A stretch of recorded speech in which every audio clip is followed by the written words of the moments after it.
Hey, this is going to be an updated build for the Bone Spear. Sorry, it's been a while since I've made a new video. I've been trying to figure out different ways to make the build better, and I have. While doing that, I was also able to complete a Nightmare 100 and kill Lilith, so I believe now the build's basically maxed out to its full potential. I made a lot of changes to the Paragon, and I'll have a link in the description. The Paragon will also have a lot of detail put into it, especially since the new season's coming out, and a lot of people are going to have to level again. So I made a Paragon point progression to help make that leveling process a little bit easier. So let's get into the video, and thank you for clicking it.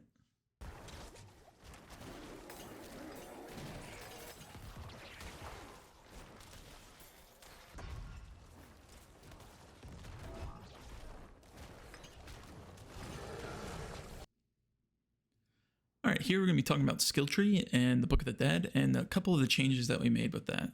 So starting off, we're going to be taking Bone Splinters, Enhanced Bone Splinters, 5 into Bone Spear. We're going to take Enhanced and then Paranormal. Then we're going to be taking 3 into Huge Flash, 3 into Unliving Energy, and then 3 into Imperfectly Balanced. Now we're going to be taking 1 point into Blood Mist, 1 into Corpse Explosion, 3 into Grim Harvest, and then 3 into Fueled by Death. Now, here's where we made a couple of changes here. We took out the 3 points from Death's Embrace. We no longer really want to be close to enemies, especially in Nightmare 100 when they just absolutely one-shot you. So we took 3 points into Death's Reach instead because we're trying to stay as distant as possible. Decrepify helps with that. It will slow enemies by 40%, and it's also spammable. So it's super good with CCing and slowing everything. It also kind of helps keep things in a confined area because some mobs move faster than others. So it's just going to help out with that. And then Enhanced Decrepify. This one's decent. It's not really the big one. Right here is actually going to be Horde Decrepify. Horde Decrepify is absolutely insane because when we hit an enemy with Decrepify that is below 10%, they're going to be instantly killed. And this works on elites, which is super strong, especially if an elite has a terrible affix like, let's say, like Teleport or Suppressor. If you get it to 10%, it's going to die, which is super strong, especially in like Nightmare 100s when Teleport just absolutely one-shots you. This is super good, so definitely take this. Then we're going to be getting 3 points into Amplified damage. It's just going to be just a flat 9% whenever things are cursed, and it's spammable, like I said, so it's always up, basically. Now we're going to be taking 5 points into Corpse Tendrils, which is super good. It's going to lower the cooldown, and lowering that cooldown is going to give us more uptime with our aspect that we're going to be putting on our neck now. So it's just super strong. I still get the slowed because it's still pretty good. Any slows are really good for our build. And then 3 points into Serration, 3 into Compound Fracture, and then 3 into Avulsion. Now here's another change that we made. I took 2 points out of Stand Alone, which super good in the sense that damage reduction is pretty fucking terrible.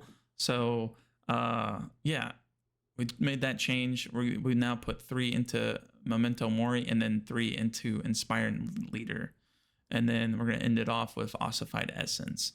Now with the Book of the Dead, like I said before, it's a glass cannon, so we're no longer taking the 15 non-physical res.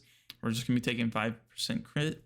We're then going to be taking 15 essence and then 30 crit damage. And that will finish us off with that. All right, now we're going to be talking about the aspects and a couple of changes that we made. Starting off, we're still going to be using the unique helm. It's just by far the best thing you can put on. Gives you max essence, gives you crit damage with bone skills and physical damage. So that's just an obvious choice. Now with the chest piece, this is one of the changes we made. We're actually putting exploiters on the chest piece, which gives you 20 increased crowd control duration, which isn't that big of a deal. The big deal here is going to be where enemies that are unstoppable, we're going to be dealing up to 50% more damage to them. So that's just super strong. And now we're still using Serration, but we changed it and put it onto the gloves. We were using Grasping Vines on the gloves, but now we changed that to the neck because it just scales better. We have more uptime now that our cooldown is reduced by a lot. So yeah, that's another change we made. We're now using Disobedience on the legs instead of the chest. It's not really that big of a deal in Nightmare 100. You're still going to get one shot, but if you're doing other things like, I don't know, like Hell Tide or lower dungeons, speed farming and stuff like that, this is still going to help you out a lot. So it's still good to just go that. The boots, we're going to be using Wind Strikers, which when you crit, you're going to get movement speed. So it'll help you reposition, get into a better spot, help you move around. Now with the weapon, still going to be using Splintering on the two-hand.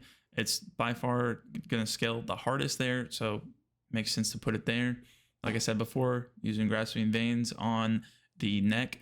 Now, I'm going to talk about one of the two things you really want to look out for here is essence cost reduction and a good passive. Now, the passive that I was using was, I believe it was, yeah, it was imperfectly balanced. You want to look out for that.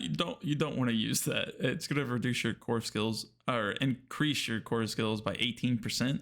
And basically, you can literally get either Compound Fracture or Revulsion. It's going to give you the same amount of damage, but you're not going to be using like a ton of essence for each Bone Spear that you throw out.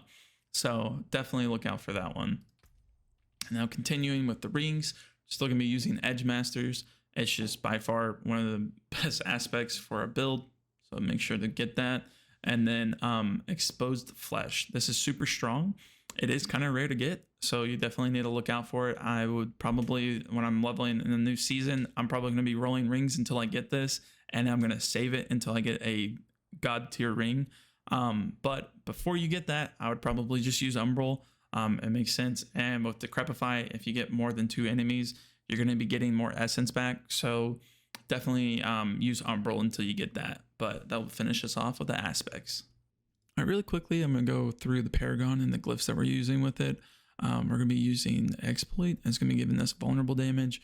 Vulnerable damage scales really hard in this game, so that's an obvious pickup. The other glyph that we're going to be using is going to be Gravekeeper. It's going to be giving a bonus to all the rare nodes around it, which is pretty good. The other glyph we're going to be using is Imbiber. This is going to give us 106 damage while we're healthy. This is insanely strong, especially because we're going to be healthy majority of the time. You have health pots, you can just use them. The other glyphs we're going to be using is going to be Control.